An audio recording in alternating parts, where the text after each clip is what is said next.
검찰 많이 불려다녔어요. 핵무기를 갖겠다고 내란까지 도저히 믿을 수 없는 국가가 오늘 논의 미래지향적인 에이펙 정상회담의 결과 지속적으로 수면 밑에서 이제 관리해온 그 원자력의 은밀성, 장거리. 평화를 주창 실력은 키우고 불필요하게 자극하지 않고 노무현 대통령께서 꿈꿔 자주국방 미국과 협력을 기반한 자주국방입니다.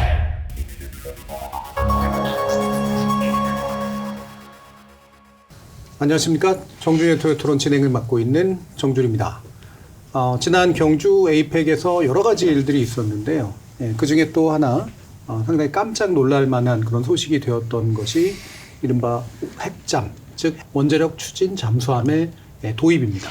이런 논의 과정이 어떤 배경에서 이루어졌고 또 이게 어떻게 해서 에이펙에서 그렇게 갑자기 성사되는 것처럼 보일 수 있었는지 여러 가지로 좀 궁금해지는데요. 일단 이 사업 자체는 사실 그냥 나온 것이 아니라 22년 전에 노무현 정부에서 이미 꺼내들었던 362 사업이 현실화된 그런 결과물이라고 볼 수 있습니다.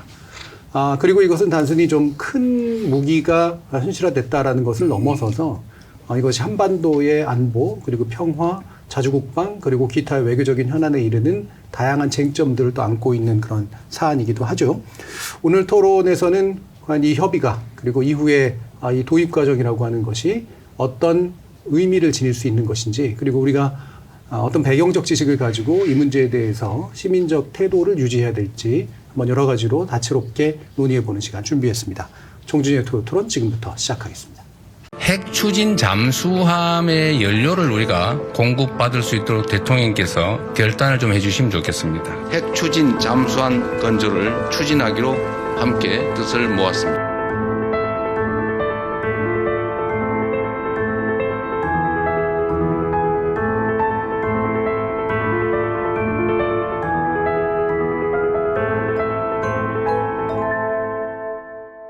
자, 오늘 논의를 위해서 이제 두 분 모셨습니다. 먼저 노무현 정부 이야기를 제가 했습니다만 당시 이제 청와대에서 통일외교안보 전략비서관 지내셨고요. 또 문재인 정부에서는 국가정보원 1차장 역임하시기도 했습니다.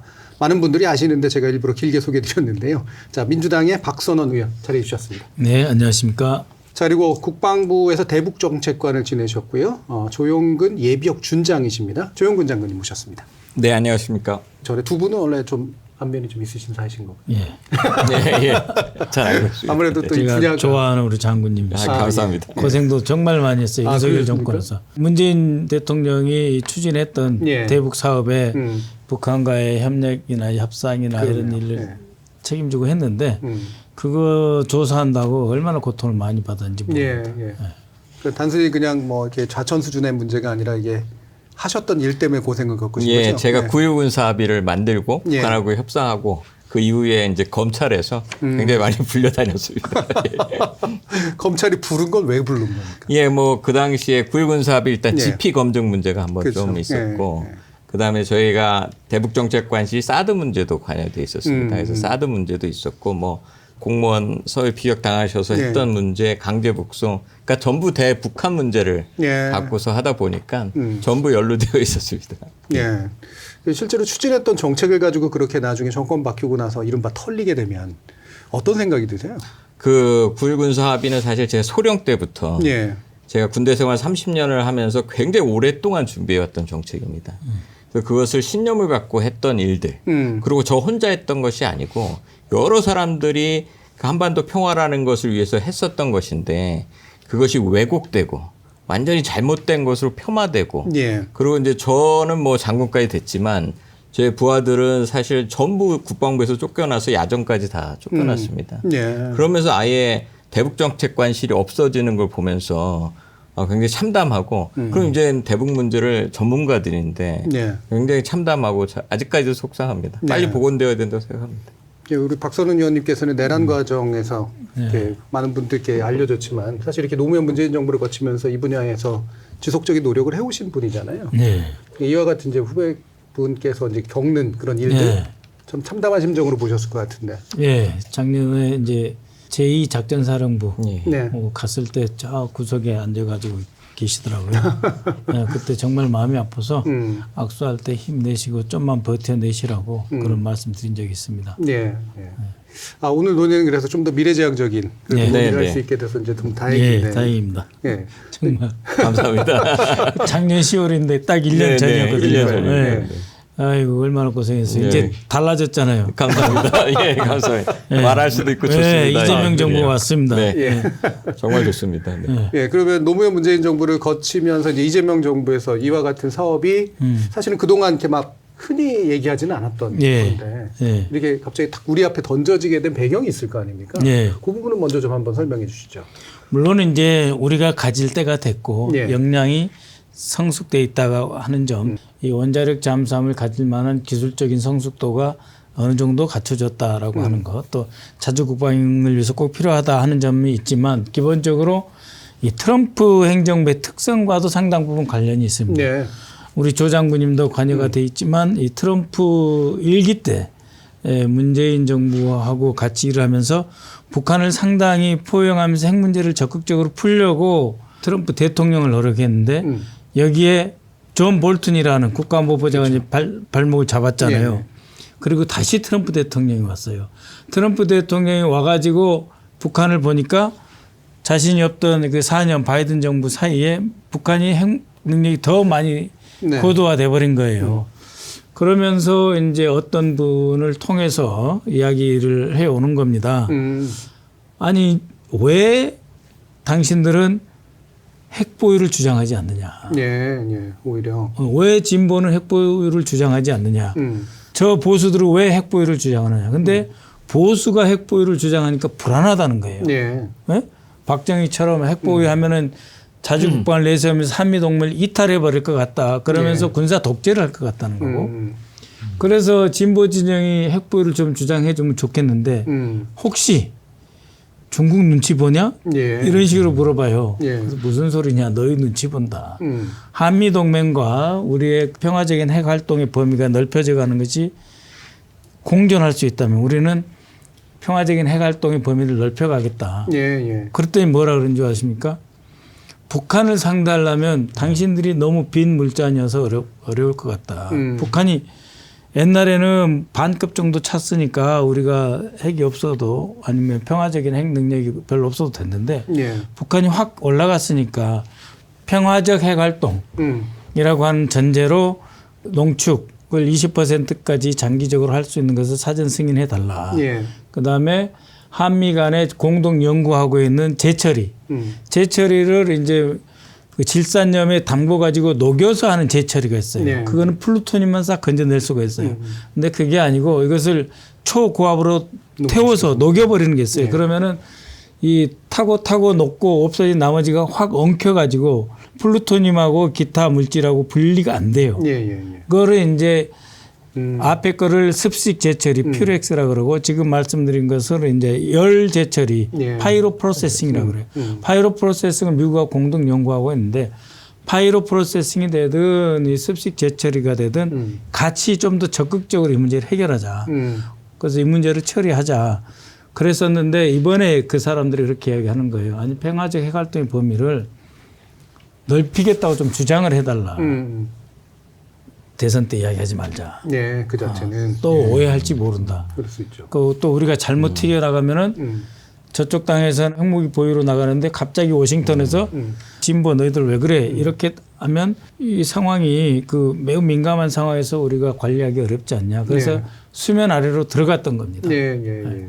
그렇군요. 이게 되게 좀 설명이 자칫하면 길어졌네요. 예, 외교적으로 민감할 수는 있는 이제 표현이긴 합니다만 어쨌든 이제 미국이 북한을 이제 새롭게 좀 장으로 끌어내려면 그러니까 남쪽이 가지고 있는 견제력이 좀 있어야 되는데. 네, 우리가 너무 없다는 거예요. 예. 네. 그러니까 그 부분에 대해서 어느 정도 좀 균형추를 맞추는 작업을 준비하고 있었다. 네. 예. 근데 그게 대선 시기에 쓸데없는 논란으로 이제 비춰지지 않기 위해서 네. 예, 지속적으로 수면 밑에서 이제 관리해온 이런 이슈였다. 이렇게 좀 이해가 됩니다. 예. 장군님은 이 말씀 들으신 거 어떠세요? 원자력 그 사실상 우리 남한이 스스로의 억제력이 있느냐 이것이 군인으로서 굉장히 중요한 문제입니다. 북한의 핵미사일이 굉장히 오랫동안 고도화되면서 우리는 북한의 핵미사일은 미국의 핵무기 그것이 이제 확장 억제 해구산이라고 하는 확장 억제로만 돼 있는데 항상 우리 국민들은 미국이 공격을 당하면서 북한을 공격할 것이냐는 그 딜레마에 빠져 있었습니다. 예, 예. 근데 원자력 추진 잠수함을 이제 가지면서 우리 나름대로 그러한 억제력을 갖게 됐다는 측면에서 굉장히 고무적이라고 생각하고 반드시 가져야 되는 무기라고 생각합니다. 예. 그러면 이제 이 무기의 성격을 이제 좀 더 명확하게 좀 짚어주시면 좋을 것 같은데 좀 더 그런 말씀을 주시면 이걸 전략자산이라고 흔히 부르잖아요. 전략자산이라 그러면 그냥 핵 대 핵을 가지고 있는 듯한 느낌? 근데 이제 그런 의미로서 쓰는 것은 아니고 이게 왜 전략자산으로 상당히 중요한 의미가 있는 무기인지 먼저 좀 말씀해 주시죠. 예, 전략자산은 말씀하신 대로 전쟁 중에 그 무기 체계를 씀으로써 전쟁의 판도가 바뀌는 게 전략자산입니다. 그러니까 가장 대표적인 전략자산이 핵무기입니다. 그렇죠. 2차 세계대전 때 나가사키 히로시마에 떨어지면서 전쟁이 끝나버렸기 때문에 그게 가장 중요한 전략자산인데 이 원자력 추진 잠수함은 그 원자력에 의해서 잠수함이 돌다 보니까 굉장히 은밀성, 그다음에 장거리, 그다음에 장시간을 갈 수 있다는 것이 전략자산의 효과가 있습니다. 실제 이 원자력 추진 잠수함을 갖고 있는 나라는 P5라는 핵보유 국가와 인도 6개의 국가만 갖고 있습니다. 이걸 군사적으로 조금 더 말씀을 드리면 이게 그 원자력 추진 잠수함은 우리 군 입장에서 제2경 능력이라는 보복 능력을 사실상 가질 수 있습니다.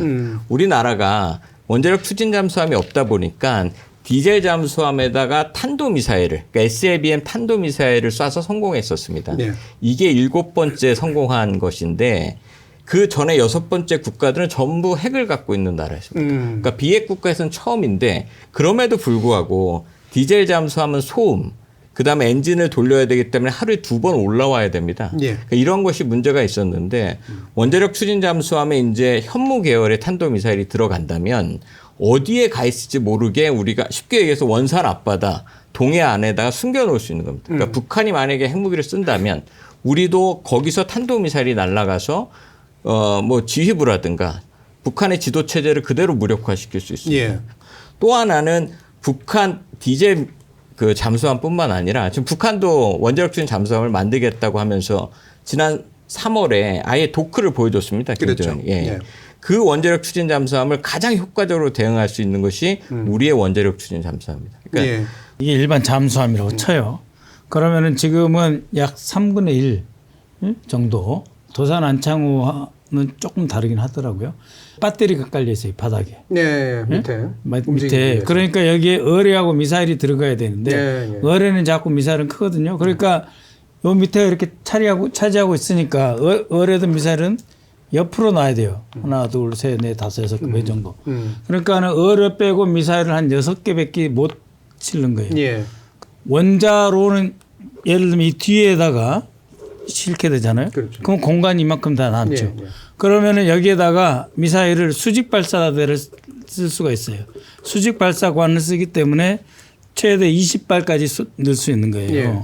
그 이 20발에다가 현무 5를 실어서 핵탄두 재래식이지만 고폭탄이에요. 예. 이 핵심 전쟁 지휘부가 됐든 어디가 됐든 때릴 수 있다는 것을 상대방이 알면 행동을 자제하게 되는 거죠. 예. 예.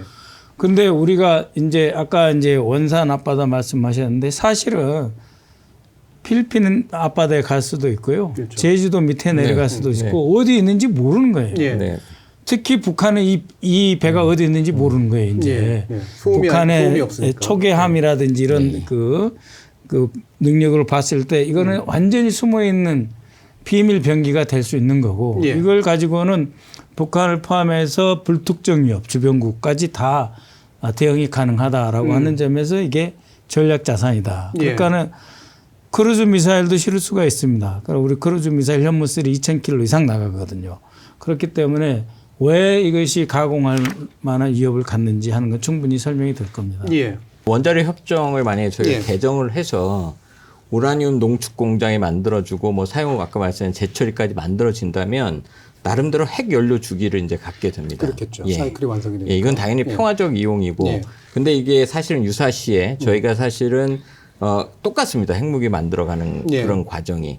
북한이 핵무기를 절대 전쟁 초기에 쓸 수 없는 그런 무기입니다. 사실 쓸모없는 무기니까. 쓰면은 죽으니까. 그렇기 때문에 유사시에 우리가 만들어낼 수 있는 시간이 충분해집니다. 그러면 원자력 추진 잠수함도 있고 유사시에는 핵 잠재력까지 보유하게 된다면 실질적으로 북한의 핵 미사일에 대한 대응 능력은 우리가 이제 사실 완전히 갖게 된다. 이러한 차원에서 우리 군 입장에서는 이제 그 전략 자산의 끝판왕이다 이렇게 보여집니다. 그러니까 그 재처리에 대해서 조금 더 설명을 드릴게요. 2004년에 이제 우리나라가 핵물질을 우리가 만들려고 했다 그래가지고 IAEA 사찰 받은 사건이 난리가 있어요. 났었죠. 예, 난리가 났어요. 예. 근데 그게 뭐냐면 2000년 초에 우라늄 렐로봉이 있잖아요. 그럼 이걸 세워놓고 여기를 레이저로 때렸어요. 그랬더니 이게 툭 튕겨져 나가가지고 0.2g이 우라늄이 농축됐는데 이 우라늄의 농축된 정도가 80% 이상 무기급이 나온 거예요. 예, 예. 그러니까 우리 연구자들이 얼마나 좋았겠습니까? 그런데 이게 들켰어요. 들켜가지고 IAEA에 가서 거의 이제 이 피고인처럼 이렇게 설명도 하고 정말 고생을 많이 했어요. 예. 그리고 뭐 이른바 핵 개발을 하려고 했던 거는 아니지만. 예. 그러니까 이건 플루토늄을 하려고 하는 게 아닌데 예. 이 공릉동에 숨겨놨던 거 다 뺏기고 우리 그 원자력 전문 인력들 있잖아요. 예. 박사들 스펙 그리고 그분들이 갖고 있는 전문 연구 예. 분야 박사 논문부터 다 뺏겼습니다. 예. 그리고 이동도 했다고. 네. 네. 예, 그랬어요. 예, 대전에서 그렇습니다. 딴 데로. 예. 예, 원자력 못하게. 이게 연구 못하고 어디 방어하는데 이런데 어디 딴 데 가서 그냥 쫓겨나기도 하고 그런 고통의 세월이 있었고 이것 때문에 노무현 대통령께서 추진했던 362 사업이 좌초된 큰 예. 원인 중에 하나였어요. 예. 당시에 존 볼튼이 그 국무부의 넘버 2였어요. 정무 차관이었어요. 저하고 이종석 원장이 사무차장, NSC 사무차장으로 가가지고 사정하러 갔습니다. 유엔 안보리에 해부하지 말아달라. 예. 이것도 안 봐주면 니들이 무슨 동맹이냐 사정을 했습니다. 그래서 겨우 이제 타협점을 봤었는데 그 정도로 우리가 그 핵 평화적 핵 이용에 관한 제약이 많습니다. 예. 그래서 이번에 한미 원자력 협력 협정에서 반드시 그 13조에 나와 있는 거 개정을 해야 돼요. 예. 거기에는 어떠한 경우에도 군사적 목적으로 쓰지 못한다라고 예. 되어 있는데 이게 이 잠수함은 군사적 목적이지만 예. 그 엔진은 그 이동 수단이지 군사적 목적이 아니잖아요. 예. 그러니까 이 13조 예외 조항을 하나 넣어야 되는 거예요. 지금은요 이게 우라늄 신연료봉이라 그러면은요 우리가 사오잖아요. 이거 장착을 하잖아요. 예. 이거 뜯지도 못해요. 우리 연구자들이 제일 해보고 싶은 것이 핫세레라고 있어요. 그 들어가서 고무 장갑 끼고 놓고 한번 열어보는 거예요. 예, 도대체 이런 건 어떻게 생겼는지 그것도 우리 연구자들이 못 해보고 그 정도로 있거든요. 규제가 심하다. 그럼요. 예. 그래서 이번에 우리가 먼저 이야기한 측면도 있지만 미국이 양해준 이 시점에 예. 철저하게 평화적 핵활동의 범위 안에서 미국과 한국이 거의 공동 연구 예. 달리 표현하면 공동 감시죠.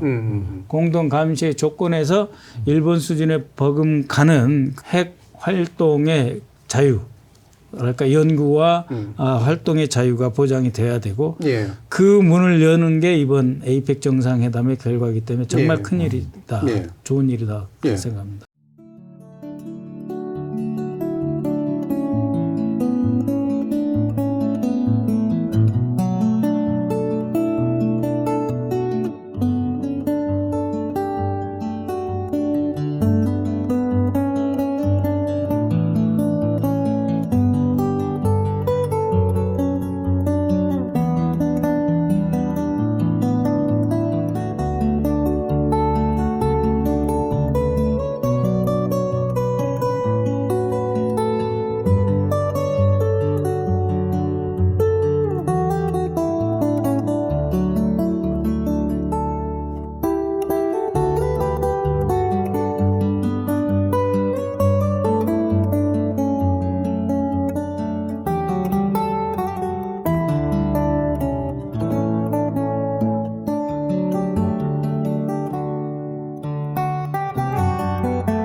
요 설명을 두 분께서 자세히 해주신 걸 들어보면 확실히 그러니까 잘 모르시는 분들도 무기에 대해서 이 원자력 추진 잠수함이라고 하는 게 그간의 과도한 규제 안에서 묶여 있던 그런 기술이자 우리의 이제 자산이 될 수 있는 무기인데 이게 만약에 이렇게 도입이 될 수 있다면 북의 핵에 대한 실질적인 억제력도 가지게 되고 우리의 그 핵물질에 대한 이제 재처리 사이클도 이제 완성하게 되고 기존에는 평화적 그러니까 이용을 하다가 유사시에 또 즉각 대응책으로 바꿀 수도 있는 장점도 있는 굉장히 훌륭한 어떤 지점이 이제 생겨난 셈인데요.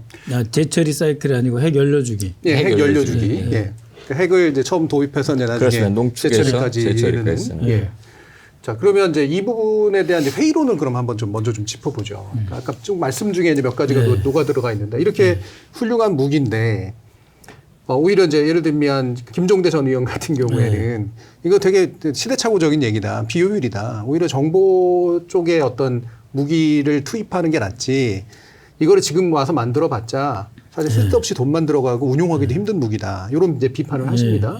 여기에 대한 어떤 생각을 가지고 계신지 먼저 조 장군님 말씀 한번 주실까요? 그러니까 가장 중요한 거는 디터런스, 그러니까 억제도 있지만 어슈런스도 있습니다. 네. 우리 국민의 신뢰.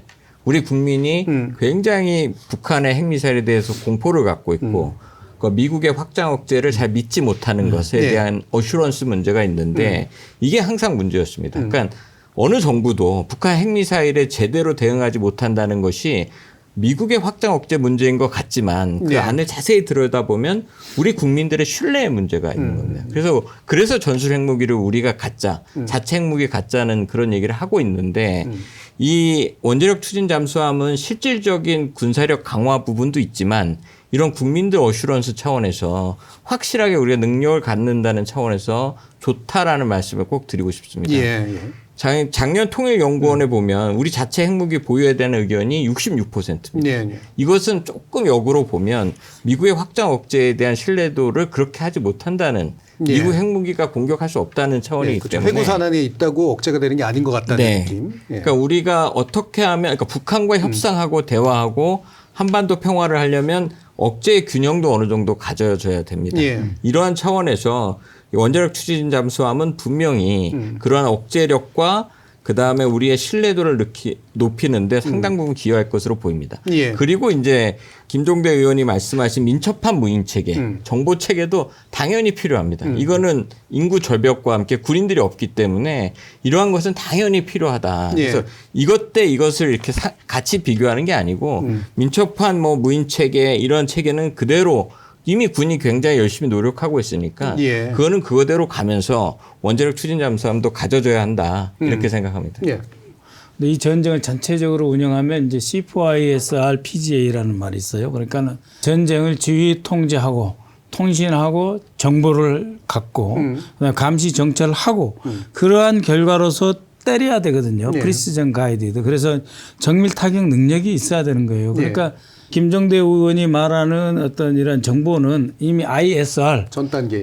이 정보와 감시 정찰이 이미 포함되어 있는 개념이니까 이 ISR은 기본적으로 하고 있습니다. 국정원도 하고 있고 합참정보본부 모든 정보관계 그 부서에서 지금 정말 많은 예산이 들어요. 그렇기 때문에 뭐 10년, 15년 계획으로 지금 하고 있고 그런데 항차 이 원자력 잠수함이 개발된다고 해도 아무리 빨라도 10년이에요. 그러니까 호주가 미국하고 영국의 도움을 받아서 AUKUS, 오커스를 다 받아도 20년에 시작하면 35년에 하나가 들어가는 게 이 원자력 잠수함 사업입니다. 근데 이게 계약 중간에 살짝 깨졌어요. 그래서 작년에 중단이 됐습니다. 그러니까 그러면은 미국과 영국이 다 도와주는 호주 사업도 15년이 아니라 20년이 걸리는 거예요. 인도, 일본함이 인도될 때까지. 그러니까 우리는 지금 추진을 해도 최하 10년을 잡아도 국방장관이 10년 이야기했잖아요. 그러면은 내년에 추진한다. 그러면 2036년이에요. 그렇기 때문에 그 김종대 의원이 말씀하는 그러한 정보 전력은 이미 북한이 우리하고 범접할 수 없을 정도로 우리 자체의 정보 능력, 그다음에 한미 연합 정보 자산의 수준은 세계 최고라고 해도 뭐 절대 틀린 말이 아니거든요. 그래서 반드시 전략 무기 파트에서 새로운 것들이 들어가 주지 않으면 중국도 저렇게 힘을 키우고 그다음에 일본도 지금 난리잖아요. 전쟁할 수 있게 해달라. 자유대를 국군으로 부르게 해달라. 저런 판국에 10년 이상을 내다보면 지금도 사실 빠른 거 아닙니다. 그러니까 오히려 결정적인 부분을 보강한 거기 때문에 예, 그렇습니다. 이거를 대체 관계로 보면 안 된다. 북한이 예. 이미 3월에 자기네들도 원자력 추진 잠수함을 만들고 있는 도크를 보여준 그랬죠. 상황에서 우리가 그거에 대응하는 무기 체계가 없으면 사실상 더 비대칭 전력에 약화될 수 있어서 예. 반드시 좀 가져야 된다고 저는 예. 생각합니다. 그러면 김종대 의원의 그 논리 속에서 이제 보면은 이제 어떤 게 느껴지냐면 이거를 추진하게 되면 여기에 들어갈 돈과 어떤 그 자산 때문에 자원 때문에 정보 쪽에 돌아가야 될 돈이나 이런 것들이 부족해지거나 비효율적으로 배분되게 된다라는 그런 논리가 읽히는데 실제로 그런 관계는 아니라는 말씀이신 거잖아요. 정보 예산하고 네. 전력 예산은 전혀 다릅니다. 네. 네, 별도로 이제 있는 거고요. 그 다음에 이제 이 전력 예산 중에서는 우선순위 조정이 있을 수 있어요. 네, 가령 네. 해군 같으면은 이제 경항모 대신에 그럴 수 있죠. 이제 원자력 잠수함이 먼저 들어오는 것이고 만약에 이제 그 이것이 너무 많이 돈이 든다. 그래가지고 해공군 전체로 이제 재편성하자 그러면 일부 뭐 F-35나 이런 것에 인도 주기가 좀 조정이 된다든지 예. 뭐 그런 건 있을 수 있습니다. 그러면서도 그 이 드론 체계 무인기 전성시대라고 하니까 무인기는 무인기대로 들어와야 되고 네. 그래서 앞으로 이 그 전력 개선 사업에 방위력 개선이라고 합니다. 10년, 20년 가면 되는 거예요. 예. 그럼 또 한 가지 지점이 이 부분이에요. 그러니까 이게 양면이 있는 거지 않습니까? 이제 레버리지가 된다. 다시 말해 억제력이 된다라는 건 거꾸로 말하면 상대, 그러니까 적이 될 수 있는 상대가 그거에 대해서 상당히 싫어하려고 네, 네, 그렇죠. 이런 얘기죠. 네. 그리고 우리가 이제 남북 관계에 있어서는 기본적으로 이제 긴장 고조를 그러니까 덜 하려고 되게 노력해 온 거고 그렇죠. 중국과의 관계성 문제도 이제 분명히 있는 거고요. 결국에는 긴장 고조나 이제 어떤 무기 경쟁 이런 식으로 이제 휘말려 들어가는 거 아니냐 이제 이런 비판들도 있으니까 이 부분도 말씀해 네. 주시죠. 그러니까 이건 전략적 배분의 문제예요. 우리가 예를 들면은 북한하고 또 중국하고도 더 좋은 관계, 협력적이고 평화적인 관계를 강화하려는 게 우리의 정책 목표입니다. 네. 그렇게 하려면 상호 억제가 돼야 돼요. 그러니까 이 상대방의 위협에 노예가 되면 안 되거든요. 네. 그러니까 우리가 이 계획을 갖고 있다고 공표를 해버렸잖아요, 이미. 네. 그럼으로써 함부로 우리를 대하지 못하게 하는 거죠. 네. 상호 존중을 하자. 이게 없으면 함부로 대하게 된단 말이에요. 함부로 대하게 되면은 그것이 가져오는 안보의 비경제 효과. 그러니까 안보 때문에 우리 경제가 부담해야 되고 우리 국민이 전체적으로 가져야 될 사회적 불안정까지 전부 감안을 한다면 이것은 안보에 투자함으로써 평화와 경제를 보장하는 효과가 있고 외교에 있어서도 대등성, 상호 존중이 확보되는 효과가 있는 것입니다. 그렇기 때문에 시진핑을 내일 만나기로 돼 있는데 오늘 한미 정상회담에서 이야기를 하는 거거든요. 예. 오히려 협상력을 만드는 데 더 도움을 줄 수 있다. 그리고 경제에 긍정적인 효과를 준다는 거죠. 예. 조 장군님. 특히 중국에 대해서는 중국이 북한이 핵을 갖는 거, 그다음에 심지어 3월에 공개했던 원자력 추진 잠수함에 대해서 일체 언급한 바가 없습니다. 굉장히 침묵을 지키고 있는 그런 부분이 있어서 그러나 그 호주가 갖는 거는 NPT 위반이다, 뭐 억제력에 문제가 생긴다라고 강하게 비판한 것이 있습니다. 우리가 갖는 것에 대해서도 그 고작훈 그 중국 외교부 대변인이 사실은 그 비확산 체제를 뭐 유지해라라고 이런 얘기는 하지만 우리가 외교의 협상 레버리지는 충분히 가질 수 있다. 왜냐하면 북한에 대해서는 얘기를 안 하고 우리에 대해서 얘기하는 것은 굉장히 부적절한 겁니다. 그래서 이러한 부분에 대해서 우리가 얘기를 하고 강조해 가면서 중국한테 북한에 대한 그 비핵화에 대한 얘기를 좀 더 세게 해달라고 얘기할 수 있는 그런 레버리지로 분명히 활용할 수 있다 이렇게 생각합니다. 그러니까 결국은 언제나 이제 균형점을 어디서 찾을 것이냐라는 문제라서 좀 더 이쪽을 중시하는 쪽과 저쪽을 중시하는 쪽은 있을 수 있는데 두 분의 견해는 지금 정도가 균형점을 오히려 새로 찾는 데 더 중요한 선택이 된다. 그리고 동맹을 항상 저희가 얘기하는데 동맹도 우리한테 핵심 기술을 넘겨줄지는 아직 모르지만 이 원자력의 핵심 기술, 그 원자력 잠수함의 핵심 기술은 미국이 1950년에 영국한테만 준 겁니다. 그래서 이 기술을 정말 준다면 우리가 이제 핵심 기술을 공유할 수 있는 핵심 기술 동맹도 되고 있고 지금 트럼프 정부에서는 한국한테 한국 방위의 한국화 더 주도적인 노력을 하라고 하는 이런 상호 분담형, 상호 보완적인 그러한 동맹을 예고하고 있기 때문에 우리가 원자력 추진 잠수함으로 가짐으로써 동맹도 더 강화되면서 그 중국한테는 더 레버리지가 강해지는 사실 외교적인 긍정적 효과는 분명히 있다. 그러면 이제 또 이것에 또 이면이 이제 연결된 거긴 한데, 결국은 이제 미국이 꾸미는 새로운 종류의 이제 그 동북아 국제 질서, 태평양 국제 질서 속에 좀 더 하위로 깊숙이 편입되는 거 아니냐. 이런 얘기.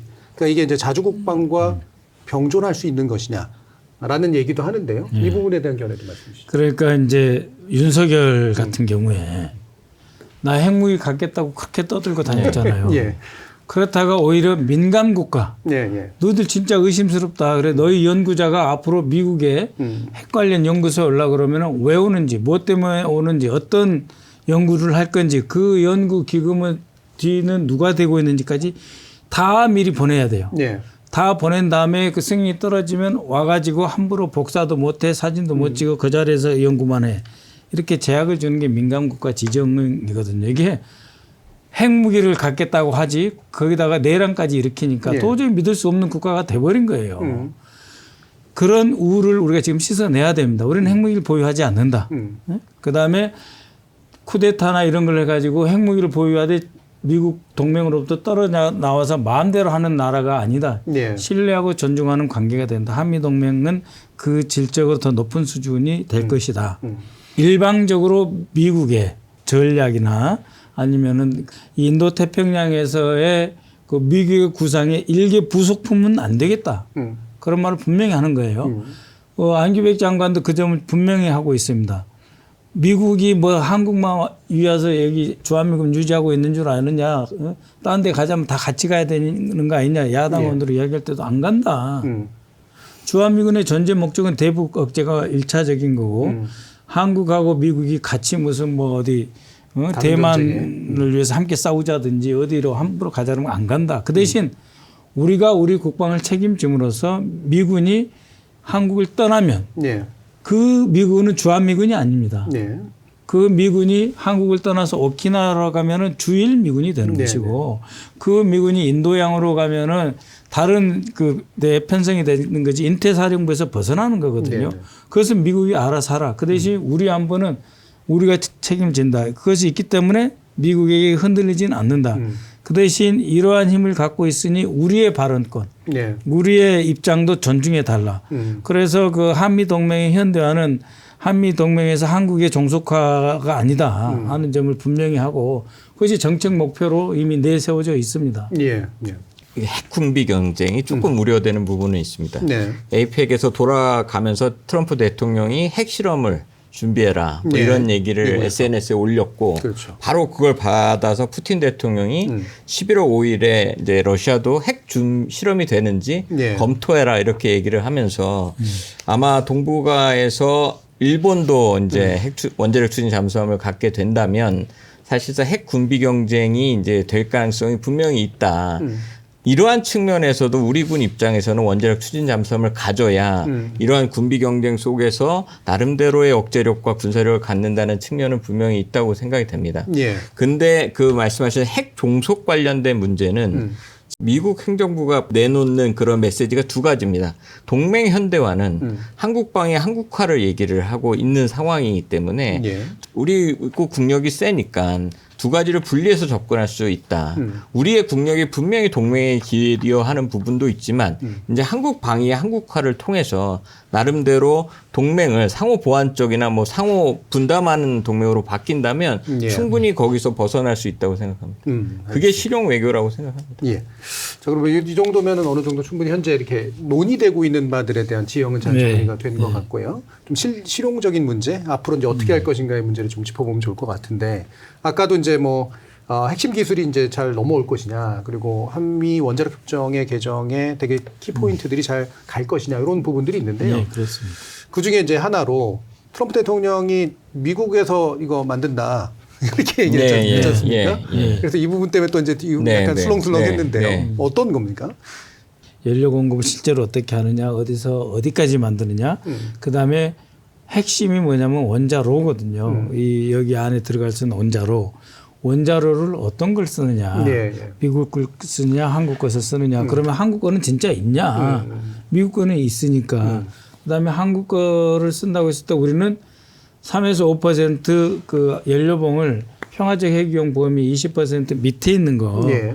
5% 저농축 우라늄 LU라고 그러는데 저농축 우라늄만 쓰게 해달라. 그러면 우리가 시간을 가지고 소형 원자로를 더욱 소형화해서 원자력 잠수함에 싣겠다는 거고 실제로 핵 문제나 미국의 이런 원자력 관련 부분은 대통령도 힘이 없습니다. 예. 에너지부가 결정을 해요. 그러면 에너지부의 장관이 결정하냐? 그렇지도 않아요. 이거야말로 진정한 딥스테이트. 예. 그 미국 에너지부 안에 있는 실국장 이하 전문가들. 예. 는 정권의 영향을 안 받고 핵 물질부터 핵 발전소부터 무기까지 다 만들어져요. 예. 운영만 국방부에서 하는 거예요. 그러니까 이 진정한 이 결정권자 디파트먼트 오브 에너지 에너지부에서 어떤 입장을 갖고 있느냐. 예. 에너지부는 어떻게 미국 대통령과 한국 대통령의 합의사항을 이행하는 그 그림을 그릴 거냐가 사실은 상당히 아직은 미지수고 그게 보이지 않는 장벽이 될 가능성이 있습니다. 예. 결국 한국에 사느냐 미국에 사느냐 연료하고 원자로를 어떻게 누가 결정할 것이냐의 문제. 아시다시피 미국의 민주당의 기조는 핵무기를 감축시키고 뉴클리어를 없애자는 것. 그렇죠. 예, 그래서 오바마 대통령은 심지어 뉴클리어 제로, 핵 없는 세상으로 노벨 평화상을 받으실 정도로 예. 그런 근본주의자가 굉장히 많습니다. 그래서 이러한 사람들이 과연 어떻게 설득해 나갈 것이냐 이런 문제라고 생각하고 그 아까 말씀하신 건 제가 이제 비유를 어떻게 하냐면 그러니까 원자력 추진 잠수함을 자동차라고 했을 때 아예 미국산에서 완제품을 사올 것이냐 예. 아니면 그 딱 엔진만 사와서 우리 자동차에 실을 거냐 아니면 완전 한국형에서 한국형 엔진을 다를 것이냐 이런 문제인데 그 대통령께서 그 말씀하신 걸 이렇게 보면 그 먼저 트럼프 대통령이 그 원자력 추진 잠수함을 필리 조선소에서 만들자라고 얘기를 하니까 아니 우리나라 조선소가 좋다고 말씀을 하셨고 예. 그럼에도 불구하고 돌아가면서 SNS에 필리 조선소에서 만들자 조선업이 부응할 것이다 이렇게 예. 얘기를 하시는 걸 보면 사실 우리는 안보적 차원에서 이 원자력 추진 잠수함을 접근하고 있는데 미국은 굉장히 경제적 차원에서 접근하는 것 같습니다. 예. 일반 상선이나 군함은 필리 조선소에서 최대한 하려고 그래요. 예. 그리고 그건 우리에게도 좋고 미국에도 좋고. 예. 다만 이제 이 원자력 잠수함만은 이게 5,000톤급으로 만든다. 그러면 5,000톤급이 들어갈 수 있는 도크가 있어야 되잖아요. 네. 그 도크가 아직은 없습니다. 딱 두 개, 배 만들 수 있는 도크 2개뿐이거든요. 필리 조선소에는. 예. 우리는 뭐 거제든 옥포든 그 여러 개 있어요. 정말. 예. 너무 많다고 할 정도로 많아요. 예. 그 우리나라에서 만들고 우리는 연료봉만 사용할 수 있는 것을 승인해 달라. 한미 원자력 협력 협정의 범위 안에서 승인해 달라 하는 거고 미국 입장에서 아니 한 김에 어차피 우리가 군함도 다 같이 만들기로 했는데 원자력 잠수함도 새로 만들면서 이것도 또 팔아먹으면 좋잖아요. 예. 오커스 호주하고 가는 사업이 이게 자그마치 한 15조짜리 사업이에요. 예. 네? 그 프랑스가 혼자 먹으려고 하는 걸 영국하고 미국이 뜯어 말려가지고 호주 걸 다 가져갔잖아요. 예. 그런 것처럼 이것도 새로운 시장이 되는 거고 새로운 시장이 될 바에는 메드 인 코리아로 자기들이 장사할 수는 없잖아요. 그래서 그 메드 인 USA라고 하는 그림까지 이제 미국 대통령이나 상무장관이 다 갖고 있는 것이고 그래서 여기 어떤 그 합리적인 절충점을 우리가 찾아 나가야 됩니다. 예. 네. 그러면 이제 백악관은 이제 겉치장, 겉보기에 이렇게 뭔가 좀 돈이 돼 보이는 것들을 좀 국내 정치에 많이 쓰려고 하는 그런 그렇죠. 것 같고. 그러니까 미국의 실질 실권을 가지고 있는 에너지부의 그 관료들 같은 경우에는 좀 더 근본주의적인 입장이라서 이제 어지간하면 이게 바깥으로 뭔가를 안 내보내려고 하는 그런 입장인데 실권은 이들이 가지고 있다면 이들과의 결국은 협상이 되게 중요할 거 아니겠습니까? 그렇습니다. 네. 어떤 포인트들이 이제 이후에 중요할까요? 호주의 원자력 추진 잠수함도 아예 그 거기에 이제 고농축 우라늄이 들어갑니다. 90% 이상. 지금 미국 잠수함에 실리는 거. 이 소형 원자로를 거기에 넣을 때 밀봉됩니다. 완전히 밀봉돼서 가기 때문에 이 밀봉돼서 사실 뜯어볼 수도 없도록 되어 있습니다. 그렇기 때문에 지금 이제 오커스가 가고 있는 상황이어서 우리 입장에서는 과연 어느 수준 정도의 핵심 기술을 넘겨받을 것이냐. 네. 어떻게 하면 우라늄 그 연료를 안정적으로 공급받을 것이냐. 이 두 가지 포인트가 되게 중요합니다. 그렇겠네요. 예. 이제 앞으로 그 넘어야 할 산은 많지만 그것을 이제 정상 두 분이서 이것을 물꼬를 탔다. 사실 논의 자체도 어떻게 보면 약간 그 우리끼리 하는 논의였고 해군은 해군 안에서만 하는 논의였지. 어떻게 보면은 합참 전체의 어떤 그 방위력 개선 사업이나 국방부 전체 사업으로도 제대로 떠오르지 못한 사업이에요. 예, 예. 이제 우리 이재명 대통령께서 이 고리를 풀어냈으니까. 정상 차원에서 풀어냈으니까. 네, 풀어냈으니까 미국하고 우리하고 한 3년 남았잖아요. 트럼프 대통령 임기가 3년 조금 더 남았는데 이때 상당히 협력적이고 실질적으로 진전을 시켜야 됩니다. 구체적으로. 그러면 이제 기술 이전의 범위, 폭과 그다음에 이제 건조 방식, 이게 이제 신속히 되도록 결정돼야 되고 연료에 관련된 원자력 협정 이 부분도 이제 개정돼야 될 텐데. 그게 이제 조금 말씀을 드리면 우리 조선소부터 일단 말씀을 드리면 우리는 그 디젤 잠수함이 세계 7위 수준의 그 잠수함 건조 능력을 갖고 있습니다. 이건 사실 비핵 국가에서는 1등입니다.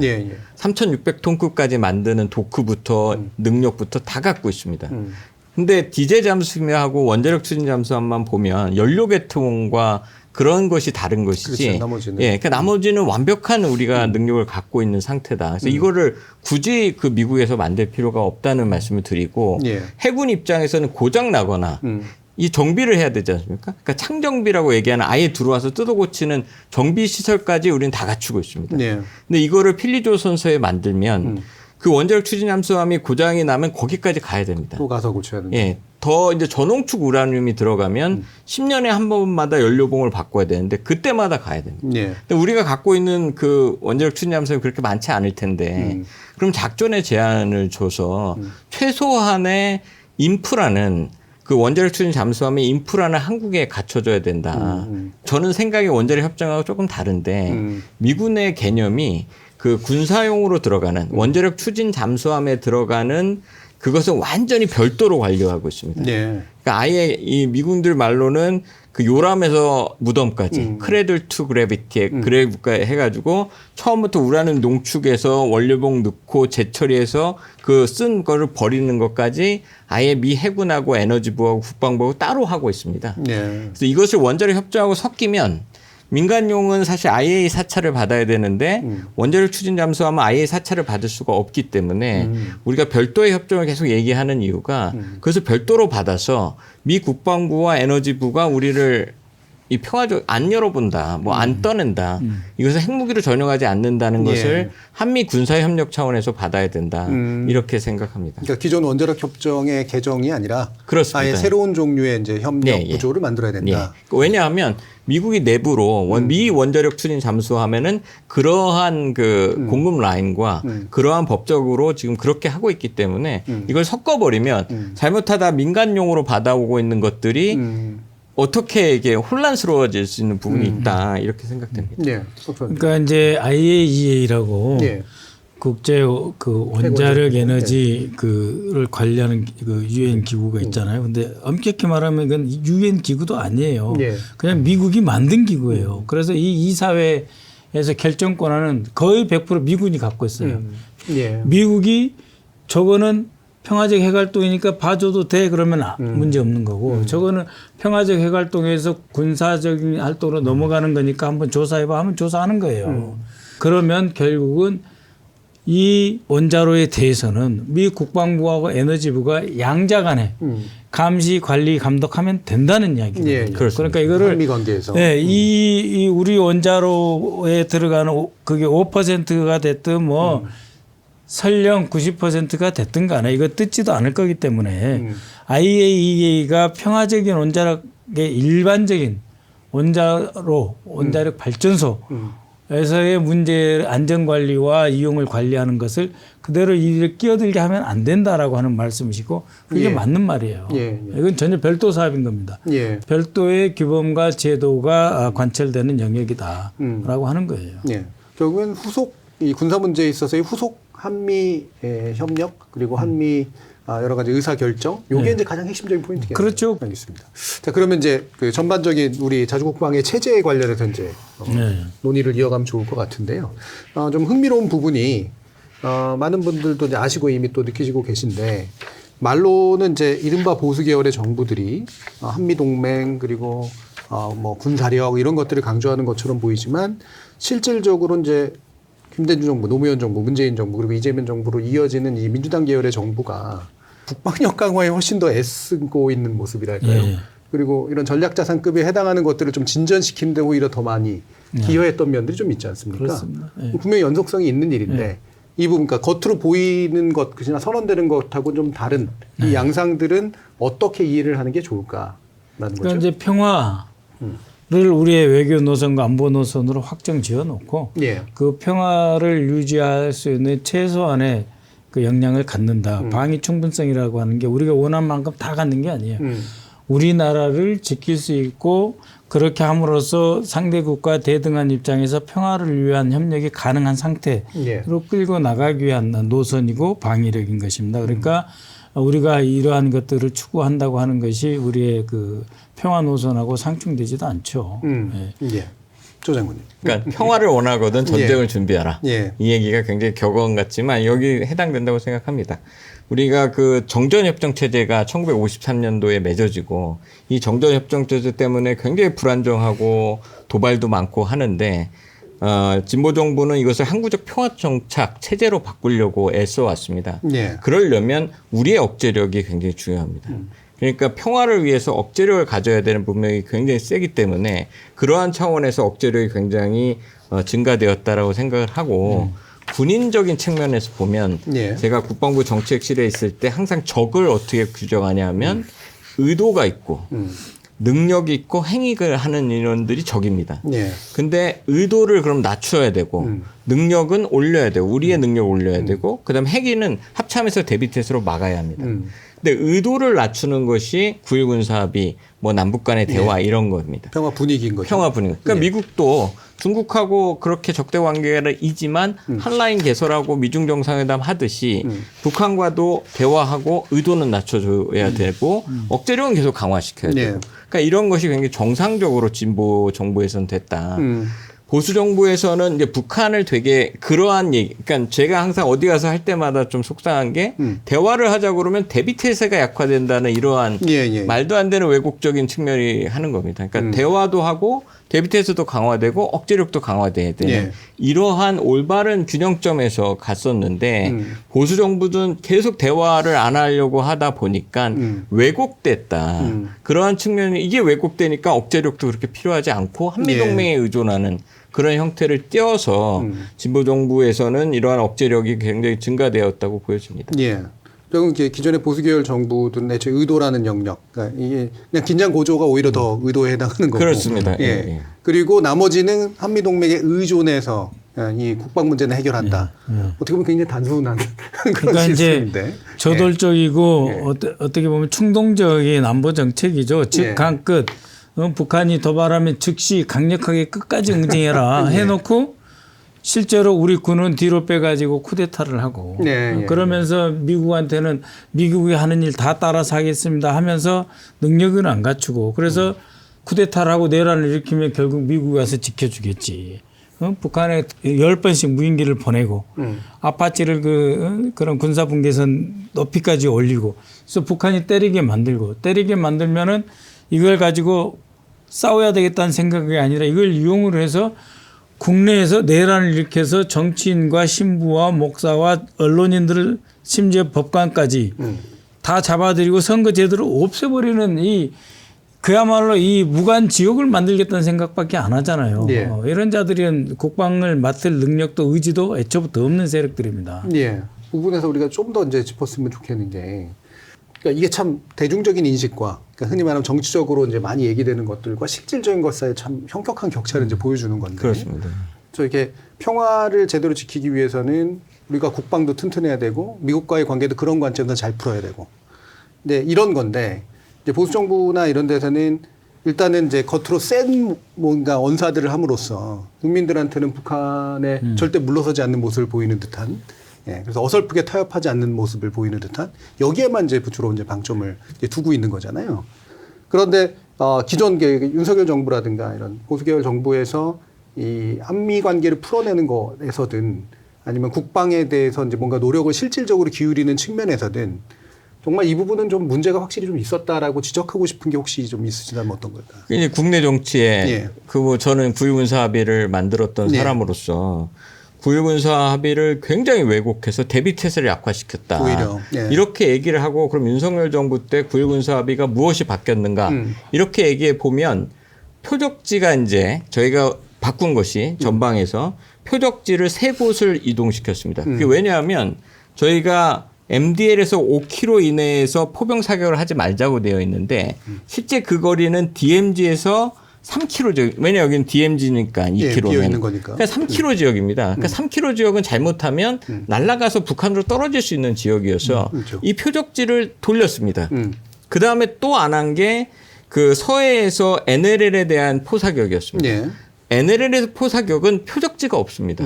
그러니까 그냥 무력시 형태로 쏜 거예요. 이 두 가지였습니다. 그러니까 윤석열 정부에서 NLL 그 국유군사 합의를 없애고 복원시킨 게 요 딱 두 가지입니다. 예. 근데 어마어마한 대비태세에 영향을 준 것처럼 해서 사실 제가 그 얘기를 많이 듣는 게 정전협정 있지 않습니까? 정전협정의 국방백서를 보면 3,000건을 위반합니다, 북한이. 예. 근데 아무도 정전협정을 파기시키자고 하지 않습니다. 정전협정이 파기되면 어마어마한 큰일이 일어난다고 착각을 하는데 우리가 그것을 바탕으로 9.19 합의를 위에 얹었습니다. 근데 9.19 합의는 깰 수 있다고 생각하는 것이죠. 예, 예. 이것이 왜 그러느냐? 말씀드린 대로 국내 정치에 이용하려다 보니까 이것이 그러니까 이 평화의 제도화라고 제가 얘기를 하는데 겹겹이 쌓여지는 이 평화의 제도들을 뜯어내서 이 엄청난 것이 잘못됐다. 그리고 즉각 끝은 할 수도 없습니다. 왜냐하면 유엔사 교정규칙 때문에. 예.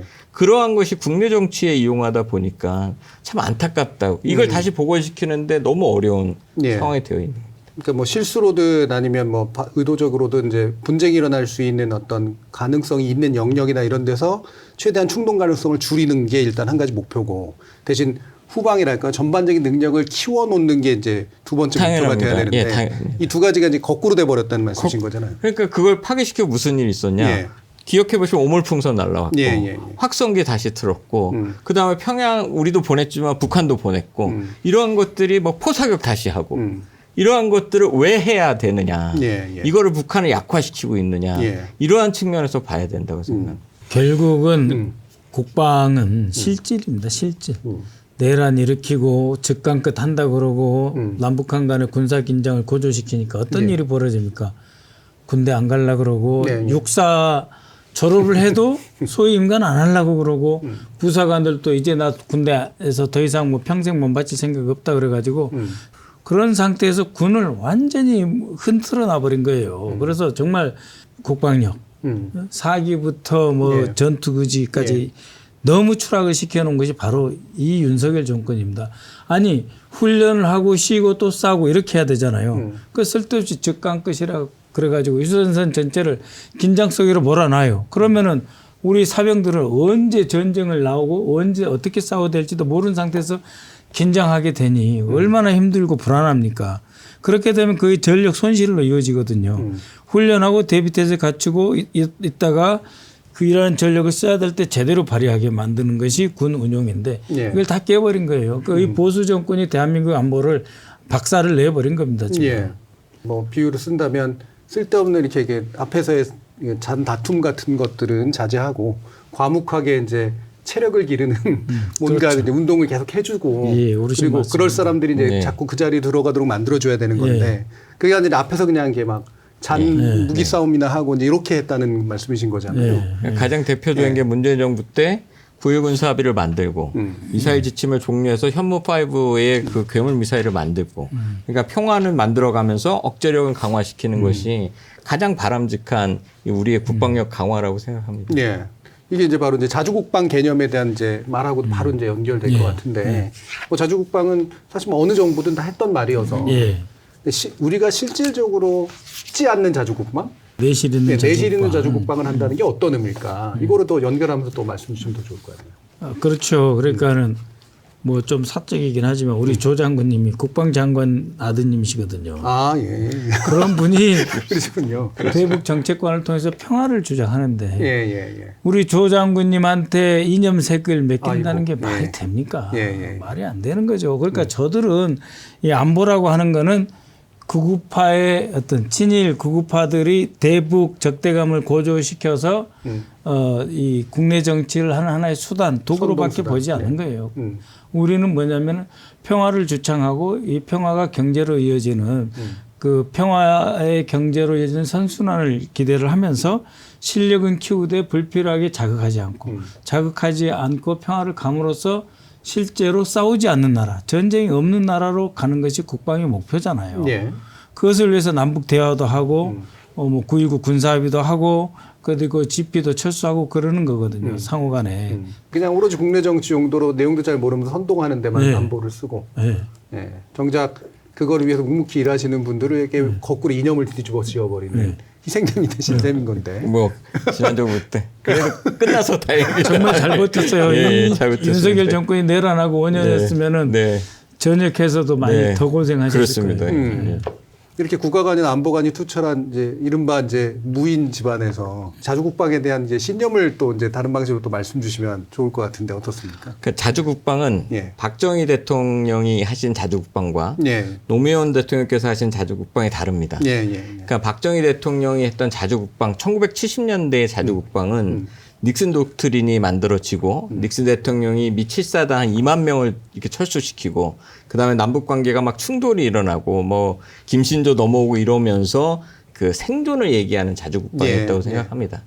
근데 이제 노무현 대통령님께서부터 말씀하셨던 자주국방은 이제 미국이 이라크 전쟁에 참전하고 우리도 이라크 전에 보내고 미국의 세계 전략이 변화하면서 한반도 번영을 위한 자주국방이었다라고 생각을 합니다. 그 당시 항상 나왔던 동북아 균형추, 우리가 균형자가 되기 위해서는 어느 정도의 억제력을 가져야 하느냐. 이러한 차원에서 했던 것이 노무현 대통령님의 자주국방이라고 저는 지금 생각합니다. 근데 이제 자주국방을 저한테 군인으로서 묻는다면 자주국방이 되려면 우리 군인들 입장에서는 우리나라를 스스로 지키겠다는 의지, 이런 생각까지 완전하게 되었을 때 자주국방이 된다고 생각합니다. 우리의 군사력이 세계 5위입니다. 그다음 원자력 추진 잠수함도 이제 갖게 됩니다. 그러면 전력과 군사력 면에서는 이미 충분히 확보되었다고 생각합니다. 그래서 자주국방은 이제 저는 어떻게 얘기하냐면 전작권의 회복이다. 전작권을 환수받으면 우리가 이제 제대로 된 자주국방, 우리가 생각하고 우리가 의지를 갖고 우리가 어떻게 싸울 것인가를 만들어내는 것이 자주국방의 완성이라고 생각합니다. 우리 군은 솔직히 창피하지만 군사 전략이 무엇인지 잘 모릅니다. 왜냐하면 전쟁 났을 때 연합사령관이 현재 미군 사령관이 전쟁을 수행하게 되어 있습니다. 작전 계획을 쓸 때 또 사실은 미군이 이제 주도하는데 이제 원자력 추진 잠수함이라는 어마어마한 전략 자산이 들어왔을 때 당연히 미국은 이제 그 자기네들의 인태 전략 일환으로 참여하고 싶을 때 우리는 어떻게 할 거냐. 이러한 것들을 우리 스스로 결정하고 우리가 하려면 전작권 전환이 돼서 우리나라를 스스로 지키겠다는 의지, 생각까지 되면 저는 자주국방을 이룰 수 있다고 생각합니다. 그러니까 뭐 다른 말로 하면 정신의 자주국방인 셈인데요. 그러니까 사실 알고 보면은 우리가 우리 관점에서 우리 국토를 지킨다라고 하는 게 당연히 자주국방일 거라고 생각하는데 아까 이제 말씀 주셨던 것처럼 이제 누군가에 의존해서 이제 막아주는 게 마치 자주국방인 것처럼 그렇게 착각했거나 또는 어쩔 수 없이 그렇게 살았던 세월들이 있었다고 본다면 지금 아예 우리의 관점이 명확하게 투영된 그런 자주국방이 필요하다. 전작권 환수도 사실 그런 문제예요. 그 일단은 조 장군님 말씀에 박수 치고 우리 노무현 재단에서 지금 방송을 하고 있는데 정말 노무현 대통령님의 철학을 제대로 이제 말씀을 해 주셨는데요. 2006년에 우리 노무현 대통령 계실 때 부시 대통령하고 정상회담을 해서 전작권을 가져오기로 합의를 했어요. 그게 아마 2005년 6월인가 그래요. 그러고 나서 8월에 을지훈련이 있었습니다. 과천에 비원벙커를 갔었는데 그때 장군들 눈빛이 달라져요. 그러니까는 2004년에도 갔어요. 한미연합훈련을 가니까 삼성 장군들, 군단 장들도 다 와 있는데 이렇게 뒤로 누워 있어요. 그거 왜 그런 줄 아세요? 연합사령관이 다 지우니까 연합사령관이 사단장한테 직접 때리는 거예요. 그러니까는 삼성 장군 중에서 기무사령관 빼고 그다음에 특전사령관 빼고 특전사령관은 연합사 체제 안 들으니까 그거 빼면은 나머지 뭐 군사령관이고 뭐 중장급이 3스타 할 일이 하나도 없어요. 그러니까 사성 장군이 연합사령관이 바로 사단장들한테만 명령을 내리니까 생각해 봅시오. 얼마나 전장이 넓습니까? 그런데 우리 군의 역량이 충분히 발휘되지 않는 거예요. 2004년에 연합훈련에 가보니까. 근데 2006년에 딱 가보니까 완전히 달라요. 벌써 합참 의장이 딱 자기 24시간 오늘 뭐 한다. 뭐 1시부터 4시까지만 자고 그 24시간에서 뭐 할지 무슨 회의를 할지 누구의 지시할지 다 계획이 돼 있고 그리고 군사령관 군단장들이 합참의장이 지휘 받아서 바로 자신들이 사단장한테 명령을 내려야 되잖아요. 그런 체제로 그렇게 분위기가 달라질 수가 없어요. 야, 이거 보면서 역시 전작권을 가져야만 군이다. 전작권이 가져야만 우리 국방장관, 합참의장, 대통령에서부터 시작되는 통수권이 먹힌다. 그래서 그걸 이제 대통령께 보고를 드렸습니다. 노무현 대통령께. 제가 비서관이어가지고 혼자 가서 보고 대통령께 보고를 들었더니 대통령께서 금일봉을 주시면서 한 6, 7일 이상 하잖아요. 네. 다시 가라고.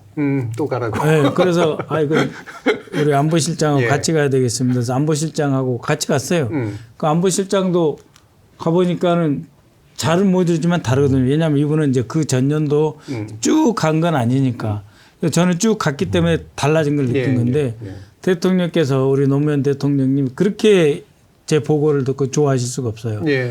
전작권을 가져온다고 하니까 훈련 때부터 달라지는 거예요. 왜? 내일이 된 거죠. 네, 이제 그 전에는 연합 작전 계획에 의해 가지고 기계적으로 뭐 연합사령관이 지시하고 그 한미 간의 연락관들 통해서 하는 거고 우리 군이 아니에요. 그냥 전달자거나 그냥 수행자거나. 그럼 시킨 대로 해야 되는 거고 전쟁 전체를 보지 못하고 판단 능력도 없고.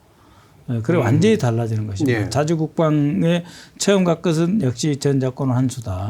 그리고 우리 노무현 대통령님의 그런 비전과 계획에 대해서 너무 잘 설명을 해 주셔가지고 고맙습니다. 감사합니다. 그러니까 이게 이런 말씀을 이제 자꾸 여쭙는 이유가 사실은 이제 민주나 진보나 뭐 이런 것들을 지향하시는 분들조차도 이렇게 표면적으로는 동의하는데 내심 되게 불안해하시는 게 있단 말이에요. 이를테면 언론들이 하는 그런 공격들이나 이런 게 되게 좀 쉽게 휘둘리니까. 그러니까 전작권 해서 그럼 필요한데 예를 들면은 우리가 감당할 수 있을까부터 해서 이게 바로 한미동맹이 균열인 건가? 그러니까 그냥 우리한테 넘기는 건가?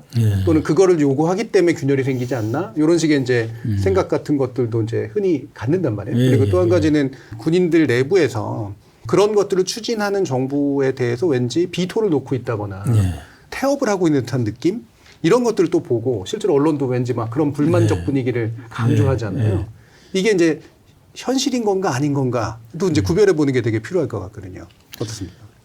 제 생각은 일단 원래 전작권 전환은 2012년에 하기로 되어 있었고 그게 2015년으로 연기되었다가 지금 조건에 기초한 전작권 전환으로 바뀌었습니다. 조건에 기초한 전작권 전환은 이제 세 가지가 이제 그 조건인데 박근혜 정부 때 제가 그 당시 미국 정책과 실무자로 거기에 참여했었습니다. 근데 당시에도 저희가 합의는 되지 않았지만 2025년 정도에는 우리가 받을 수 있다라는 얘기를 사실 협상팀들은 했었습니다. 근데 조건에 기초한 전작권 전환으로 바꿨는데 그러니까 그게 사실은 10년 동안 해왔던 겁니다. 우리의 능력, 동맹을 이제 지휘할 수 있는 능력, 그다음 북한 핵미사일을 대응할 수 있는 능력을 이미 10년 동안 해왔고 문재인 정부 때는 임기 내 맞추려고 했던 것이 다시 5년이라는 시간이 늘어져 있습니다. 사실상 이제는 군의 의지의 문제라고 생각합니다. 조건은 다 충족된 거고. 조건은 다 충족됐다. 그 조건을 또 들어가 보면 수십 개의 조건들이 세부 조건들이 있습니다. 근데 그 조건을 누가 평가하냐면 미군이 평가합니다. 근데 이것이 실제 달성됐는지 안 달성했는지는 사실 주관적인 겁니다. 그거는 우리가 같이 우리의 생각도 있으니까 이런 것들이 반영이 되어야 되는 거고 2018년도에 연합사가 체제가 미래 연합사가 미군 사성장군에서 한국군 사성장군으로만 사령관과 부사령관이 바꾸는 그런 합의가 되어 있습니다. 그럼 뭐냐? 결국은 미군도 자기네들이 얘기하는 그 브리치 캐퍼빌리티 보안 능력은 계속해서 제공해 주겠다고 하면 현재 지휘관만 바뀌는 건데 이것이 뭐 그리 어려운 것인가라는 생각을 일단 하고 그렇기 때문에 우리 군의 의지만 있으면 이제는 충분히 가져올 수 있다 이렇게 생각합니다. 제가 그 전작권 전환에서 이제 그 양 대통령 우리 미국의 부시 대통령 우리 노무현 대통령 이제 서명을 하시기 직전에 한번 대통령님께 보고를 들어갔어요. 가가지고 두 가지에 대해서 보고를 했습니다. 그러니까 방금 말씀하신 브리징 케이퍼빌리티가 뭐냐면 한미 간에 혹시 전자권을 전환하는 그 기간과 그 이후 한 2, 3년 동안 혹시 부족한 전력이 있으면 미군이 다 메꿔주겠다라고 하는 건 좋은 거잖아요. 그 이제 브리징 케이퍼빌리티. 그래서 보완 전력. 예. 지금도 유지되고 있어요.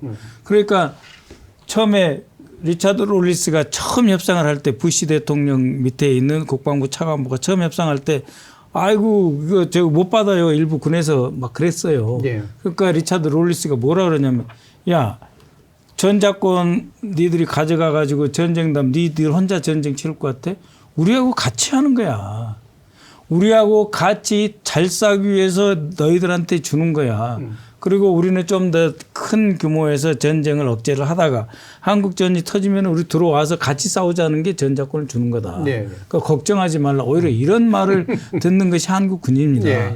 근데 이게 뭐하고 연결됐냐면 장성들의 충성하고 연결이 돼 있어요. 그러니까 전쟁이 일어나면 사실상 인사권도 전쟁 잘 치른 놈 평가를 누가 합니까? 예. 미군이 하게 되잖아요. 미군이 미군이 예. 미군이 짜는 물론 연합 작계이기는 하지만 그 임무를 잘 수행한 사람이 출사하게 되는 거잖아요. 예. 그러니까는 사단장만 되면은 우리 대통령의 인사권이 있는 게 아니에요. 예. 미군하고의 협력 잘하고 평판 좋고. 근데 대통령께 제일 보고하기 힘들었던 게 뭐냐면 미국에서 이런 요구를 했습니다. 전자권을 다 주고 보안 전력도 줄 테니까 공군 작전을 할 때는 혹시 우리가 지휘권을 가질 수도 있다. 예. 그런 점을 인정해 줄 수 있겠냐. 그래서 무슨 말이냐. 그러면은 결국은 개전 초기, 전쟁 초기에 들어가면은 미국에서 뭐 사단 병력이 들어오려면 뭐 6주 걸린다, 뭐 8주 걸린다 그러잖아요. 예. 그 사이 전쟁 끝나버려요. 네? 그러니까 안 된다. 미군의 항공 전력이 먼저 들어와야 된다. 그러면 이 미군의 압도적인 항공 전력이 들어와서 제공권을 장악을 해버리면 사실상 전쟁 끝나는 거다. 그렇기 때문에 미군이 비행기도 많고 전력도 많고 훨씬 무기도 많으니 공중 전력의 운영에 대해서는 혹시 전자권이 가져가도 미군이 이거를 관리 지휘할 수 있게 해줄 수 있느냐라고 하는 게 하나의 쟁점이 있어요. 그래서 대통령께 보고를 드리고 그렇게 하자라고 됐어요. 그러니까 걱정할 게 하나도 없어요. 네? 그렇게 해서 미군이 뭐 전쟁 터지면은 6주 뭐 2달 후에 뭐 보병이 들어오고 지상군이 들어오고 그 사이에 나라가 박살 날 우려가 없어졌다는 점 하나 하고 그다음에 공중 전력이 들어가고 우리 해군 전력이 들어가는데 지상전이 벌어지잖아요. 이 지상전이 벌어질 때 대한민국의 모든 역량을 쏟아부어야 돼요. 그 전쟁을 실제로 지휘하고 수행하는 사람이 수행하는 집단, 즉 우리 군이 이 전쟁의 국가의 모든 자산을 운영 관리할 수 있는 주체지 않습니까? 이거하고 전자권 하나 떼놓을 수 없는 거예요. 총력전이란 말입니다. 그렇기 때문에 반드시 전자권이 가져와야 우리가 전쟁을 제대로 수행할 수 있다라고 하는 점. 그 점을 강조해 드립니다. 그러면 이거는 좀 아주 간단하게만 그냥 들은데 그 흔히 기존 장성들, 예비역 장성들이 뭐 반발한다라든가 뭐 전자권 문제뿐만이 아니라 뭐 흔히 또 이제 하는 얘기가 지금 이제 뭐 국방 태세가 되게 무력해져 있다라든가 이런 식의 얘기들이 군 내부에서는 어디까지가 진실입니까? 사실상 잘 모릅니다. 장군들이 사실상 잘 모르는 게 아마 제가 항상 묻고 싶은 게 이 전자권 그 COTP라는 게 있습니다. 그러니까 전자권 전환을 위한 조건에 기초한 전자권 전환 계획. 요거의 세부 조건을 접근할 수 있는 사람이 그렇게 많지 않습니다. 그러니까 반대하시는 분들이 왜 반대하느냐를 물으면 야, 우리가 능력이 돼? 야, 북한의 능력은 계속 올라가고 있는데 뭐 이렇게 얘기를 하신다는 거죠. 실제 어떠냐, 실제. 이런 걸 따져보지 않으니까 이념적이고 뭐 신문 보고 하시는 분들도 많다. 오히려. 그래서 굉장히 이거는 국가적인 상황이기 때문에 따져봐야 되고 그리고 정말 중요한 건 미군의 입장이 중요한데 우리 보고 전자권을 가져가라고 얘기한 건 럼스펠드 국방장관 이후에 이번 헤그세스 국방장관이 처음입니다. 훌륭한 일이라고 하고 지지한다라고 얘기를 하는 것은 미국의 전략이 바뀌었기 때문에 우리한테 전자권 전환을 줄 수 있다는 얘기를 하고 있어서 우리가 전작권을 가져올 수 있는 굉장히 절호의 기회다. 왜냐하면 미국이 이렇게 얘기하는 것이 20년 만에 다시 처음입니다. 예. 바이든 정부 때 그 한미 간의 그 흐름을 본다든지 그러면은 원래 2022년 2월부터 3월까지 마지막 한미 연합훈련을 하면 그거 가지고 완전 운용 능력 FOC라고 그럽니다. 그 능력을 검증해 가지고 넘겨주는 쪽으로 본격적으로 토론을 하자 이렇게 돼 있었던 거예요. 근데 2022년이 어떤 거냐면은 대선 한 달 전이에요. 그러니까 전작권을 가져오기 위해서 정말 억지로 한미연합훈련을 사실 했습니다. 네? 북한 미사일 쏘고 우리는 코로나가 확 올라가고 북한 미사일을 엄청나게 그 발사해가지고 안보 환경을 흔들고 그런 속에서 오로지 전작권 환수만을 위해서 완전 운영 능력 검증의 기초 자료를 확보하기 위해서 한미연합훈련을 했는데 예. 그게 그게 우리 선거에는 아주 안 좋은 영향을 미쳤죠. 이재명 후보는 어디서 진지도 모르고 진 거예요, 사실은. 그러나 이런 분위기 속에서 이재명 대통령 후보가 낙선을 한 건데 그럼에도 불구하고 안전 운영 능력을 검증하기 위해서 데이터를 쌓아놨어요. 그러면은 미군에서 뭐라고 했냐면 자, 이게 확보가 됐으니까 그럼 여름에 결론을 내자 이랬던 거예요. 그 여름에 결론을 내자는 게 윤석열 정부 들어가서 3년 동안 결론 안 낸 거예요. 그러니까 지금 2022년 마지막에 FOC 검증하자 했던 것을 이제서 다시 시작을 하고 있는 거예요. 네. 왜? 네. 우리나라 군사력과 우리나라 정도 훈련하는 나라가 뭘 전쟁을 못 해요. 그리고 전작권 환수는 뭐냐면 우리 군을 우리가 지휘하자 하는 그렇죠. 개념이에요. 네. 네, 그렇기 때문에 전혀 문제가 없는데 3년 동안 화성생활을 한 거죠. 윤석열 정권 때. 자, 그럼 이제 오늘 이제 마무리로 이제 발언을 드려야 될 것 같은데 원래 이제 핵 추진 잠수함이라고 하는 좀 낯설지만 굉장히 새로워 보이고 되게 중요해 보이는 이 무기 체계 도입을 계기로 확실히 이재명 주 출범 당시부터 이제 저는 색깔은 되게 명확하게 드러났다고 보는데요. 예. 그러니까 우리가 미군에 의존하지 않는 우리가 우리 스스로 이 땅을 지킬 수 있는 안보 능력을 튼튼히 하겠다. 그러면서도 이제 한반도 평화 체제를 그 힘으로 잘 구축해 보겠다. 이런 이제 입장을 명확하게 해오고 있다고 보는데 우리 시민들이 또는 국제사회에서 한국은 그래서 어떤 시각에서 우리 안보를 담당하려고 하는가라는 그런 메시지를 만약에 짧게라도 남겨주신다면 어떤 것일지 마지막으로 들어보겠습니다. 노무현 대통령께서 꿈꿔왔던 어떤 자주국방은 그 미국과 그리고 협력을 기반한 자주국방입니다. 그래서 우리가 그때 협력적 자주국방이라는 말을 썼습니다. 그것과 마찬가지로 지금 이재명 정부에서 하는 것도 협력적 자주국방입니다.